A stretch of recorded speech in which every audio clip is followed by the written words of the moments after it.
Saludos, bienvenidos a Televisión Canaria. Hoy compartimos 30 minutos con Rodolfo de la Torre, el presidente de la Sociedad Canaria de Homeopatía. Doctor, bienvenido. ¿Qué tal? ¿Cómo está?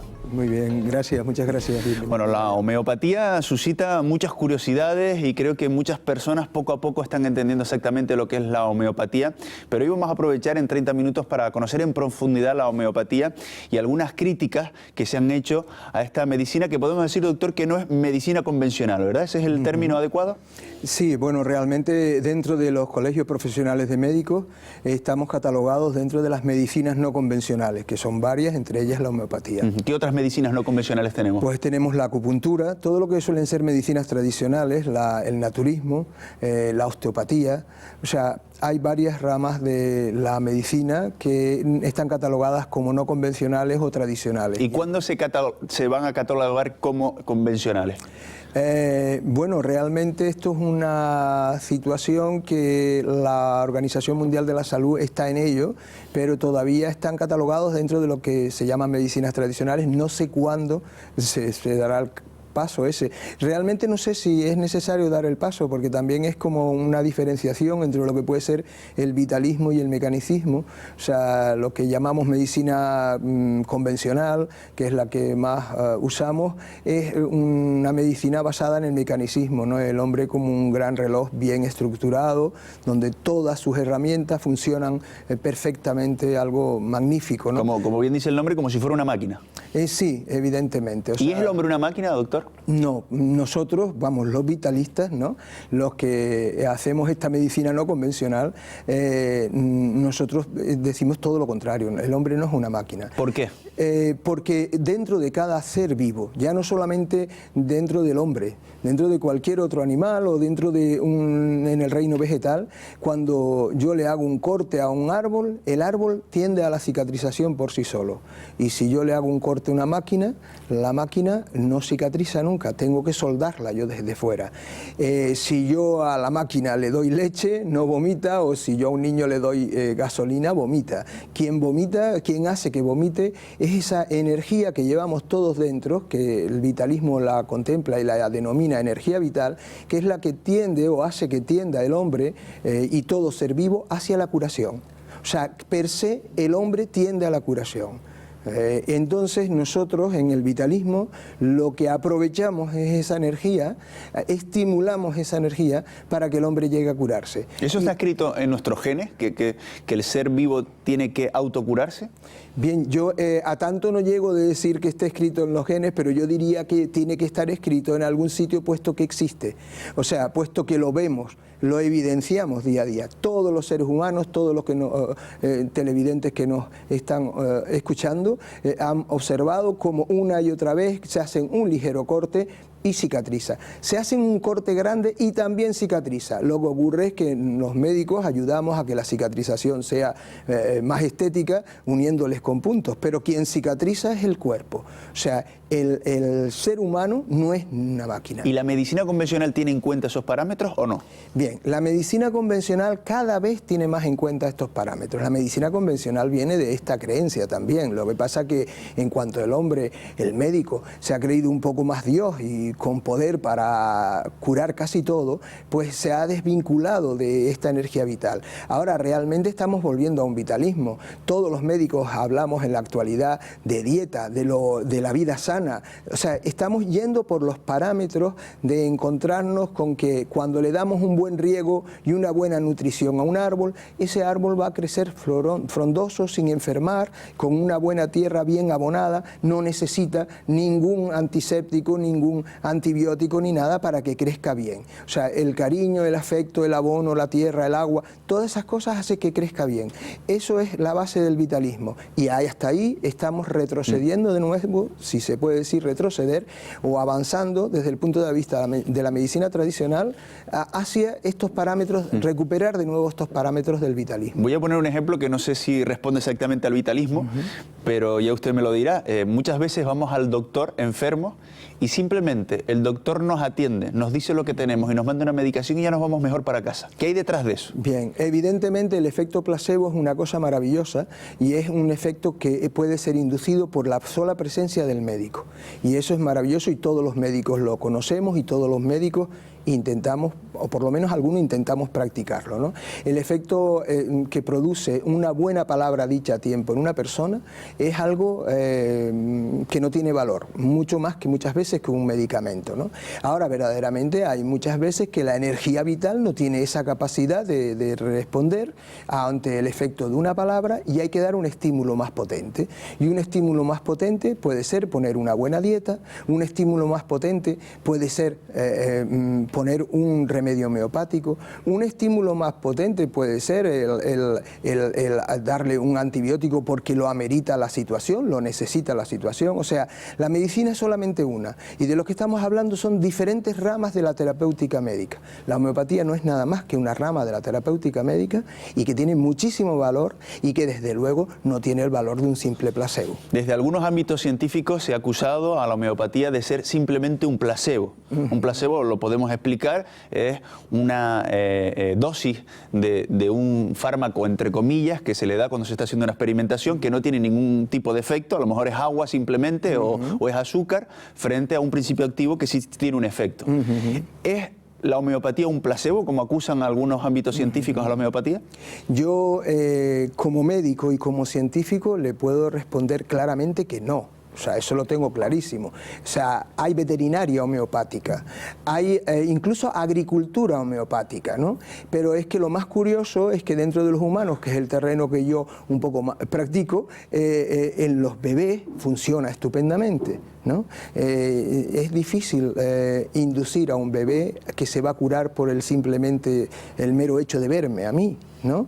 El darle agua y verme no es santiguarlo, no es lo que yo hago, ¿no? Yo doy un medicamento que está recogido en la ley del medicamento, si no, no sería medicamento, que se expende en farmacias, ¿no? Y que tiene un efecto que es medible, ¿no? Y que es contrastable a través de la experiencia. O sea, esas famosas bolitas de las que hablaremos enseguida, que se relacionan con la homeopatía rápidamente, contienen un principio activo y hace su efecto. Bien, vamos a ver, partimos de la base que el método de elaboración de las diluciones homeopáticas, ¿no?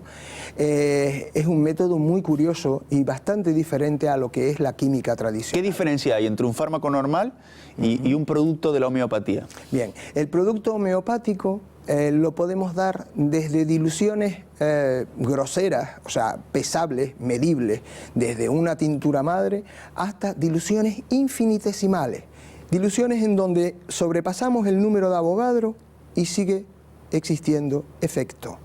Claro, esto es difícil de comprender para algunos de los sectores científicos, ¿no?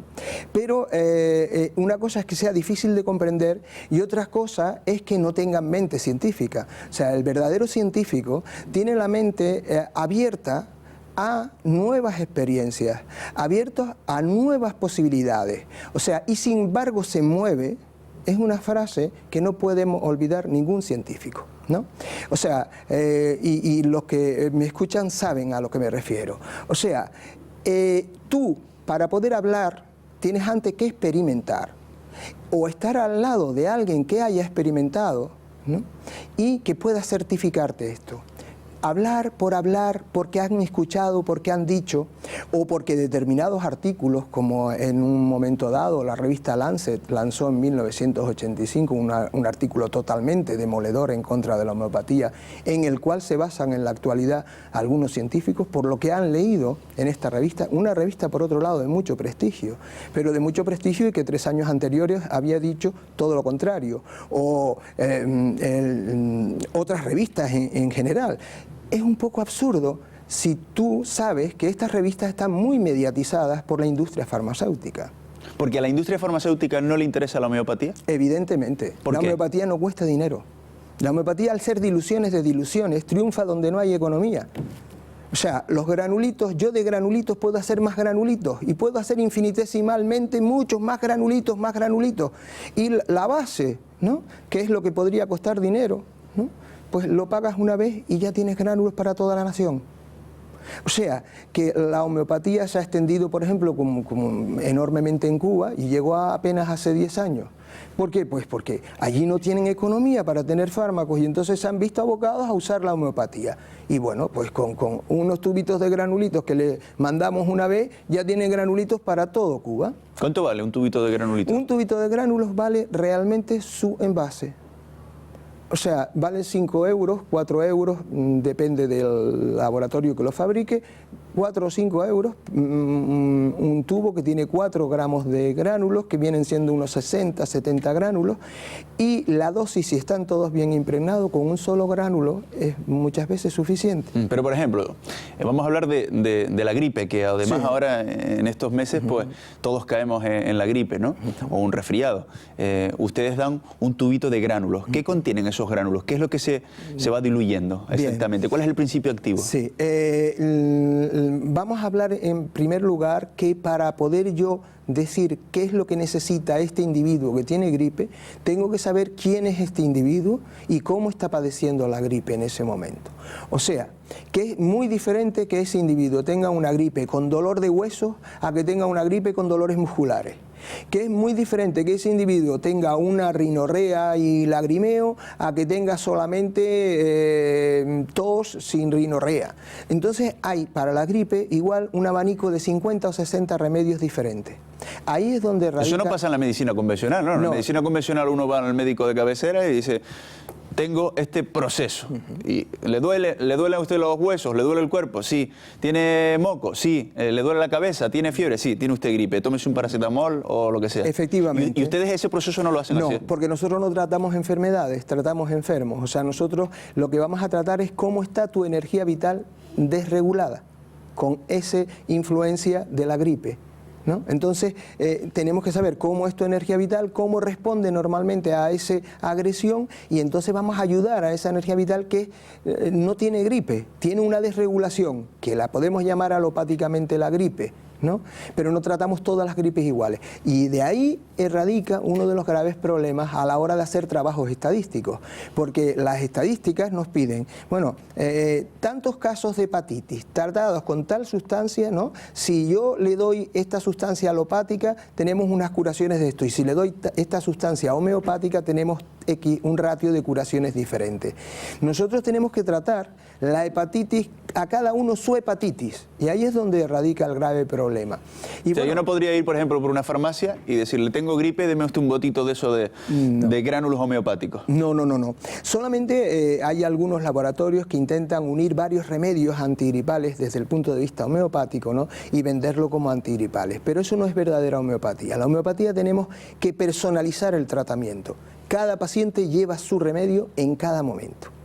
Entonces, desde el momento que no dejamos de personalizar, no hacemos homeopatía. Hacemos una especie de homeopatía. Hay incluso algunos gránulos que se venden por ahí como la posibilidad de que te protejan de la gripe, ¿no? Y funcionan, pero no es verdadera homeopatía. Dígame una cosa, y después le pregunto otra vez de nuevo por lo del principio activo que se nos quedó.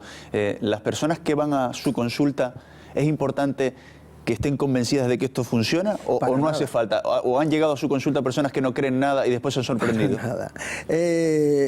Yo cuando vine para acá, yo regresé a esta mi tierra en 1989 y yo ya tenía consulta en Barcelona de homeopatía, pero yo pensé que aquí no iba a poder trabajar como homeópata.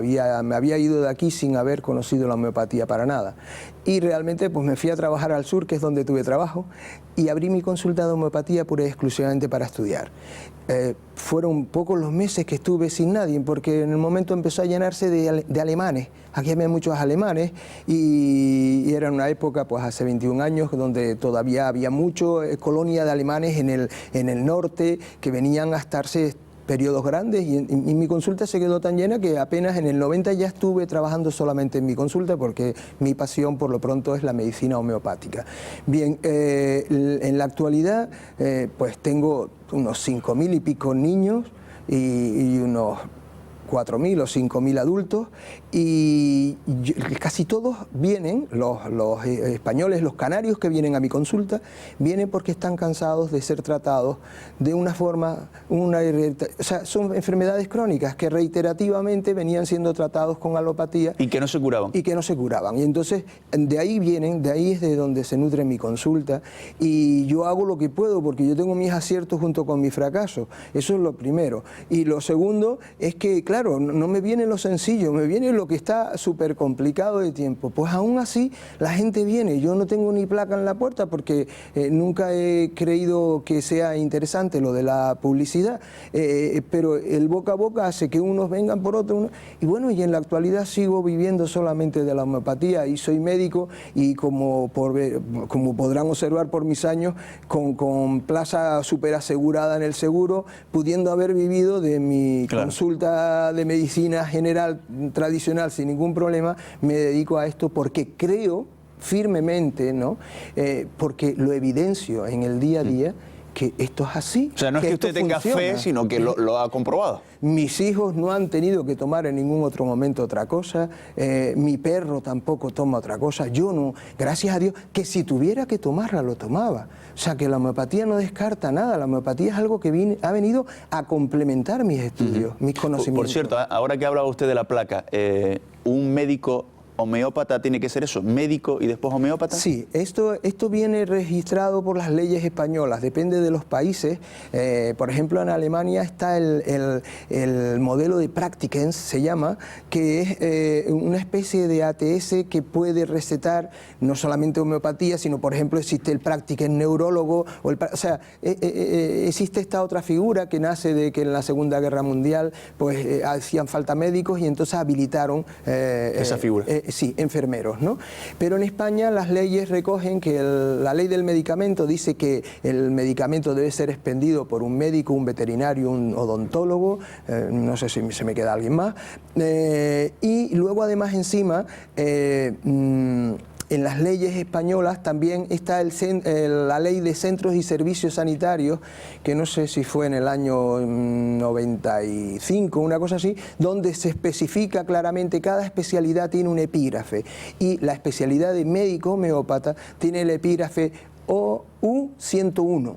Es el epígrafe que me corresponde a mí, o sea que el pediatra tiene otro epígrafe, cada especialidad, y entonces eso hace que sea específico pura y exclusivamente de los médicos. ¿Está de más que alguien llame a los colegios de médicos para certificar si efectivamente es médico y homeópata? Para nada, y mire que conste que siempre excepciones las hay y que sé de la existencia de algún homeópata que tiene o sea, que sus conocimientos son tan grandes que no me puedo poner casi a la altura de ellos, pero son pequeñas excepciones a nivel europeo así contabilizadas. De resto, la homeopatía es sencilla para el autotratamiento, cuando uno se trata una gripe, pero es diferente cuando estamos tratando con una persona que tiene una enfermedad grave, debemos de conocer todo. Y conocer todo quiere decir tener los conocimientos para poder diagnosticar y decir, uy, esto me huele a un cáncer. Claro. ¿No? Y si no eres médico, pues igual no te huele a nada y lo estás matando sin darte cuenta. Claro. Antes se me quedó pendiente lo del principio activo. ¿Qué es lo que contienen esos gránulos? Sí, normalmente los principios activos los obtenemos de la naturaleza, obtenemos desde minerales, vegetales e incluso del reino animal obtenemos muchos. Casi siempre suelen ser grandes tóxicos. ¿Por qué? Porque nosotros lo que vamos a utilizar, vamos a ver si yo me intoxico de arsénico, me va a dar una gran diarrea, una gran debilidad, una respiración estertorosa, o sea, hasta una nariz que decimos nosotros de arsénico, aguileña, afilada, casi en el terreno de lo muerto, de lo que se va a morir, ¿no? Entonces se hace la patogenesia, que es la experimentación pura del arsénico. Evidentemente no se puede hacer una experimentación de un tóxico en un ser o en un humano, pero como la toxicología recoge la intoxicación, pues tenemos ya la experiencia de qué es lo que hace el arsénico cuando uno se intoxica de él. Bueno, ese mismo arsénico diluido y dinamizado lo utilizo para cuando me viene una persona con esa nariz afilada, palidez, una debilidad tremenda, esa respiración estertorosa, se lo doy muy diluido y dinamizado ¿no?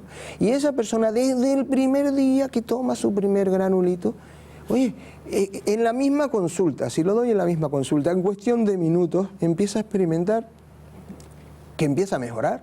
O digamos, lo utilizo mucho para asmáticos, y si me viene una crisis asmática y le doy un poco de arsénico y he dado el remedio adecuado, porque para asmas tengo mucho, he dado el remedio adecuado, yo no lo dejo ir porque me da gusto observar cómo le pongo la bolita, lo mando a la sala de espera y media hora más tarde, ¡ay!, estoy respirando perfectamente.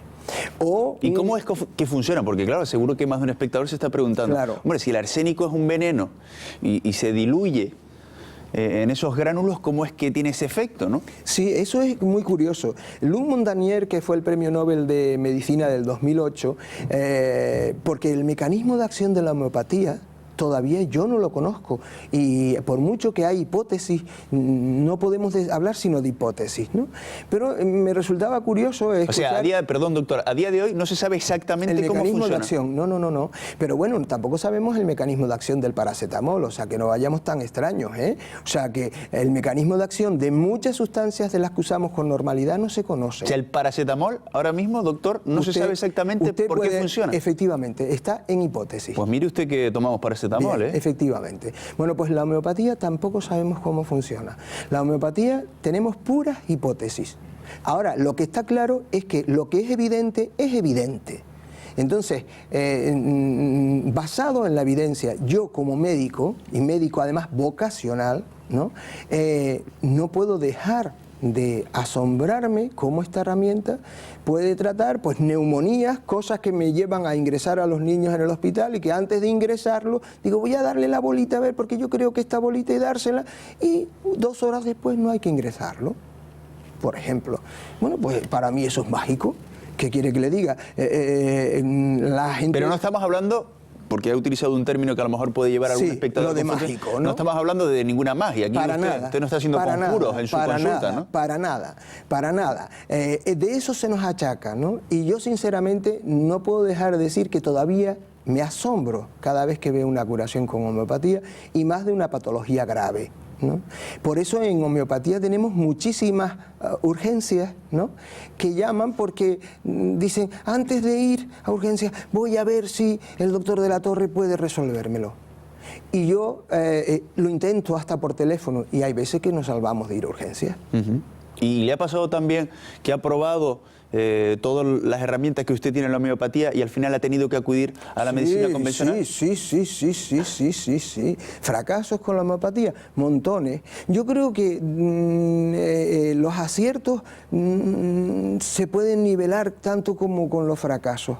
Yo hoy en día lo que sí tengo es la cautela de saber que no soy Dios y que tengo errores, y que si veo una neumonía y le doy unos gránulos, yo no me olvido de él hasta mañana, ni mucho menos. Me olvido de él media hora mientras estoy viendo a otro, o 1 hora.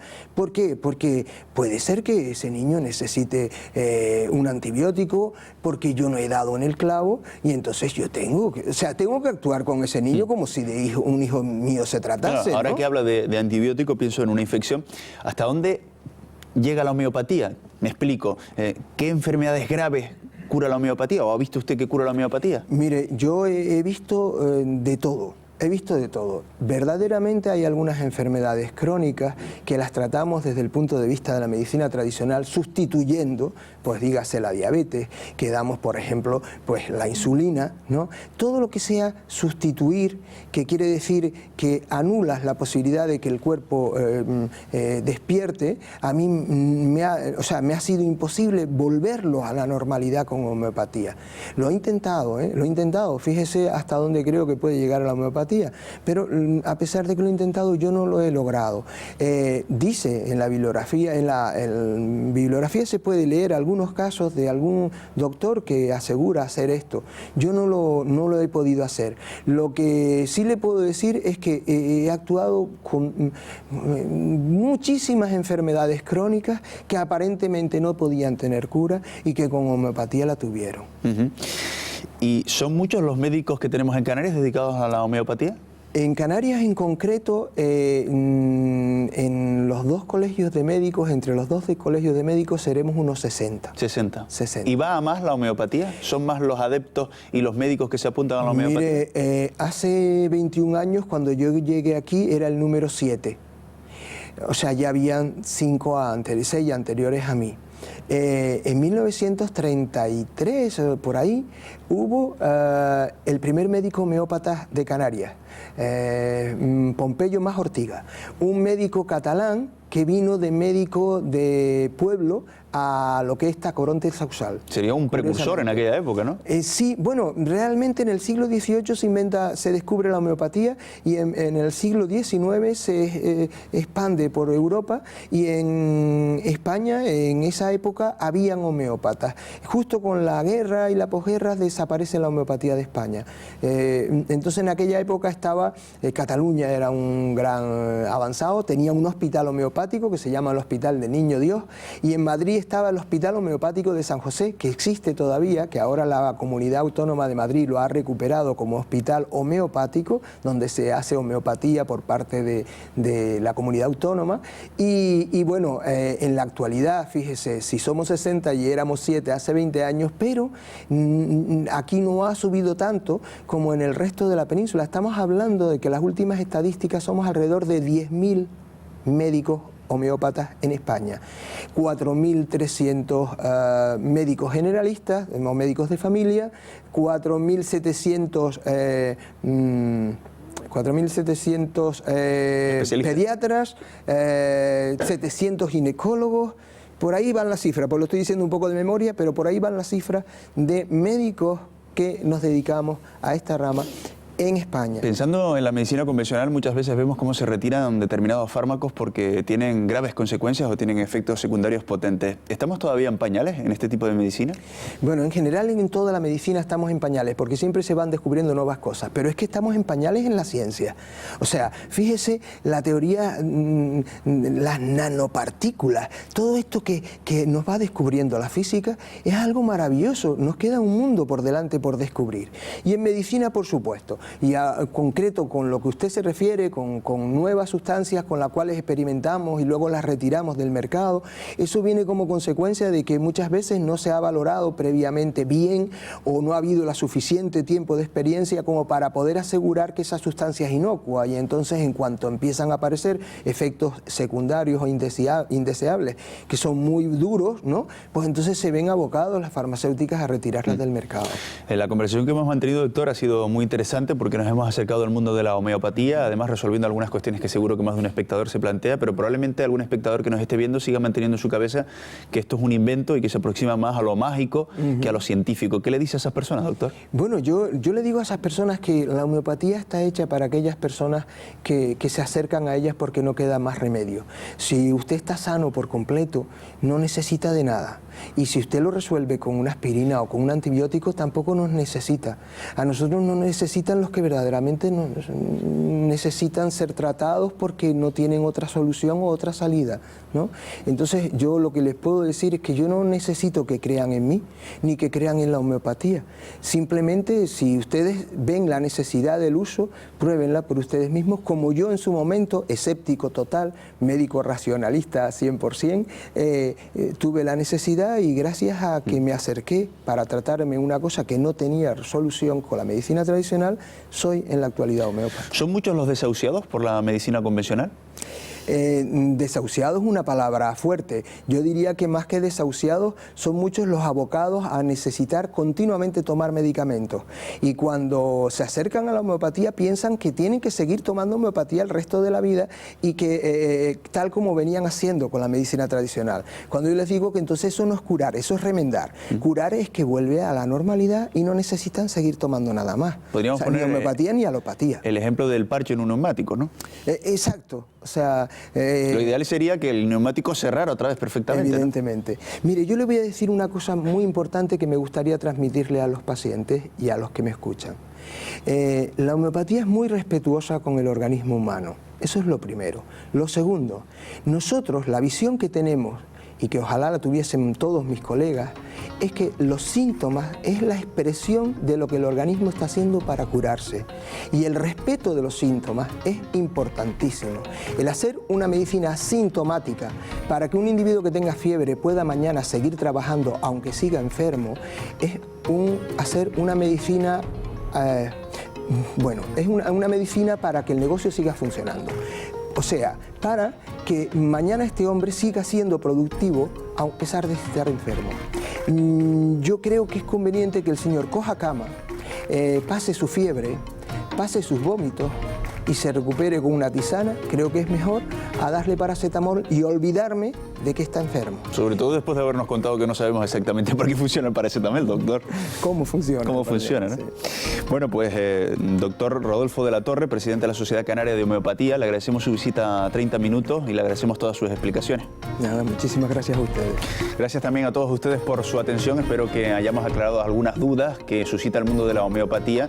Y si usted es una persona que ya disfruta de la homeopatía y de lo que ofrece la homeopatía, pues seguro que todas estas cosas las tiene clarísimas, pero probablemente más de un espectador haya podido hoy resolver alguna cuestión. Gracias y que tenga un buen día.